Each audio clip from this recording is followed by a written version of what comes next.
Kita buka dengan informasi pertama, Saudara. Sebanyak 49 orang penyandang disabilitas mengikuti simulasi pencoblosan dan pemungutan suara yang digelar oleh Komisi Independen Pemilihan Kota Banda Aceh bersama Pusat Pemilihan Umum Aceh Disabilitas di Aula Gedung Museum Aceh Minggu siang. Bagi penyandang tunanetra, KIP menyediakan surat suara yang dilengkapi dengan huruf Braille. Baik, selanjutnya Komisi Independen Pemilihan Kota Banda Aceh bersama para relawan menuntun penyandang disabilitas untuk melakukan simulasi pencoblosan surat suara pemilu 2019 ke bilik suara dan kotak suara yang sudah disediakan. Simulasi ini digelar di Aula Gedung Museum Aceh Minggu siang. Sebelum mencoblos, Komisioner KIP Kota Banda Aceh memperkenalkan jenis-jenis surat suara yang harus dicoblos kepada 49 orang penyandang disabilitas yang hadir. Ada 5 jenis surat suara yang harus mereka coblos, yaitu untuk pemilihan DPRK, DPRA, DPR RI, DPD RI, dan surat suara pemilihan presiden dan wakil presiden. Selain itu, KIP Kota Banda Aceh juga memperkenalkan template khusus untuk surat suara pemilih bagi penyandang tunanetra yang dilengkapi dengan huruf Braille. Nantinya, surat suara ini dimasukkan ke dalam template.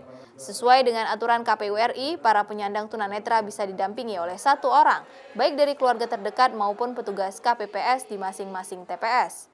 Namun, template Braille ini hanya disediakan untuk surat suara Pilpres dan DPD RI. Sementara untuk surat suara DPR RI, DPRD, Provinsi, dan DPRD Kabupaten Kota tidak disediakan karena terbatasnya anggaran. Kita bagaimana caranya untuk mencoba memastikan bahwa mereka bisa memberikan hak pilihnya secara langsung, umum, bebas rahasia, tidak terkendala. Tiba saatnya simulasi masing-masing penyandang disabilitas dipanggil satu persatu dan diberikan 5 jenis surat suara.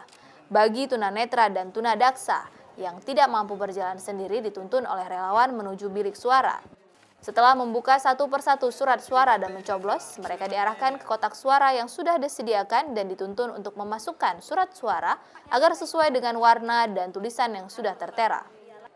Saat simulasi berlangsung, ada beberapa kendala yang dihadapi penyandang disabilitas, khususnya yang menggunakan kursi roda, karena tempat kotak suara yang disediakan terlalu tinggi sehingga pendamping harus memiringkan sedikit kotak suaranya.